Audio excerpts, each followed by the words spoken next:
Microphone check. 1 2 1 2. Looks like we're recording. How we doing today? It's your DJ's favorite DJ, DJ I Sizzle. Yes, that is correct. All right, so I always say this before, but this vlog, podcast, whatever you want to call it, it's for DJs who maybe are just starting, DJs who have been doing it for a little while, and DJs that are super experienced, but maybe want to listen to another DJ experiences and what the market's like in different areas. I DJ out in the Northwest, the Seattle area, as you can see by my Sounders gear that I'm wearing today, as well as my hat that I always wear. It's a Tulalip, which is Marysville. It's up north towards the Canadian border. I play a lot of shows up in that area as well. So I got a call to do a show at a steakhouse about 2 days before the actual event. It was a two night gig, Friday and Saturday, and it was a lot of country and a lot of rock. Now, my country knowledge isn't phenomenal. I know a lot about rock, hip hop, pop, EDM. Pretty strong hold in there. Top 40 is really good too. But country is like one of those genres that I sort of know. I know like classic country better than I know new country. Like I know some country, but I'm not great at it. So I said, all right, well, I've got about 48 hours here to get a really nice playlist together. It's going to be a 3-hour set. Got to have it nonstop. Got to make sure that it's entertaining, it's fun. You know, it's not too slow, because slower songs drag on. They make time go by slower. The best thing is, keep the beats per minute up. Make sure it's fun, upbeat songs. So what did I do to research really fast? Spotify playlists are really good. Spotify playlists are so good now. Like you'll go in there, you'd be like, wow, that's a really good song. I forgot about that song. That's a great song too. So Spotify playlists are a really good place to find music from genres that maybe you're not familiar with. Also, another thing I did was Shazam. I went out to a couple country places and I had my Shazam ready. I was like, anything I hear that sounds like rock or country, I'm hitting Shazam right away, and it sounds good to me. Absolutely. So I'm Shazamming a bunch of music as well. And then also, I went. They have an app. They have a couple apps, right? So for jukeboxes in different country bars, steakhouses, all across the country. So what I did is I went in there and I looked at their top 20, top 30, top 40 lists of songs that people go in and they pay to have played in these actual bars. And what I started to notice is similar artists and similar songs. Would be at different locations, say in a Florida steakhouse, a Texas steakhouse, a California steakhouse, a Washington steakhouse. So I started looking at all that and I was like, okay, well, all these artists, even like classic artists, like a Hank Williams Jr., even like Merle Haggard or whatever, like some of their songs would be the same song in every steakhouse all across the country. So I said, okay, these are songs that I should be rounding up.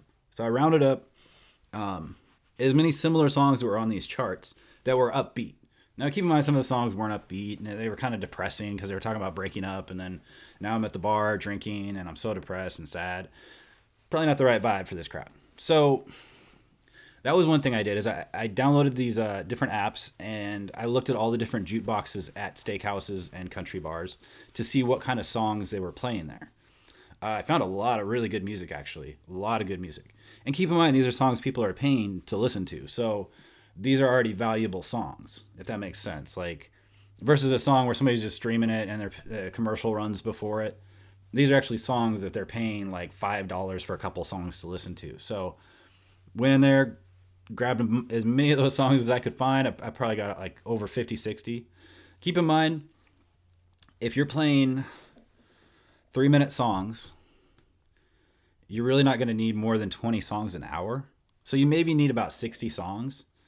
However, if you come into a place and maybe it's not the right songs for this crowd, then you always want to have backup songs ready to go. That's what I found. Like always have more in your playlist than you really need. So then that way you can kind of skip through songs if you're like, I thought that song was good at the time, but maybe not for right now. So when you're organizing your playlist, do it by hour too. If it's a place where there's not gonna be any dancing and you're just gonna be like freely playing the music, which is it's a lot of fun. You're gonna want to just organize it by the hour, and then just fill up your playlist with like 60 songs per hour, and then that way you'll know like you've got extra songs you can play, but all the songs are great songs. So that way you're not, you know, limited on songs, or you're like skipping over songs and you're like, oh shoot, I'm running out of songs to play. You always want to have more than enough songs in your actual playlist folders. And then also I would recommend energy levels are really important, because when it's earlier in the evening, there's probably going to be older people there. And then when it's getting later in the evening, it's going to be younger people. For some reason or another, you get older, you just want to go home sooner. You don't want to be out too late. You know, I got Seinfeld at 10. It's gonna be on at 10 and 10:30. I've got myself lined up for Seinfeld. Family Guy at 11 o'clock, and then 11:30. I don't know. I'm already asleep. I don't know. I'm not awake anymore. So I'm just saying on somebody's schedule. I don't know what your schedule's like, or anybody's schedule, but I'm assuming it's one of those. We got to be home by 8 or 9 o'clock. So we're older. We don't need to be hanging out too late. We got to get up in the morning. We got stuff to do. You know, got to go to Home Depot. I don't know. Don't know if we'll have enough time, but we'll see. So also, one thing that I found really valuable is it's a website called allmusic.com. Now, allmusic.com, what you can do before you go to it is I'll go to Google and I'll type in something like, if somebody gives me a reference artist, they'll say like, we want to hear a lot of Rolling Stones. I'll be like, okay, cool. So the odds are pretty good if you go Rolling Stones, similar artists, and you do this in Google, All Music will show up and it'll give you a list of related artists, the ones that have influenced them, the ones that they came up with, and then the ones that went after them, that were, you know, younger bands that were influenced by them. So what I did is I went in there and I started looking at all these different artists, and then I was like, oh yeah, that artist, I forgot about that artist, or, you know, oh, that is a really good song from that artist. Like, let's put that one in the mix. So these are kind of some helpful things. So yeah, Shazam, Spotify playlists, jukeboxes, and like I said, you just download an app, you type in Steakhouse, all venues, and it'll list all these different places that are playing country music at that moment in time. And then as well as allmusic.com. But do a search through Google first to say a similar artist to the Rolling Stones, or similar artist to Willie Nelson, or anybody that's really well known in country and really well respected, is what you're going to want to search for that. So those are some things that helped. By the end of the first night, I had, like maybe almost a dozen people come up and like just kind of like walk up to me and be like, man, this music is so good, thank you. Or I had one lady come up, she throws a 20 down and she said, this is for playing such amazing music tonight.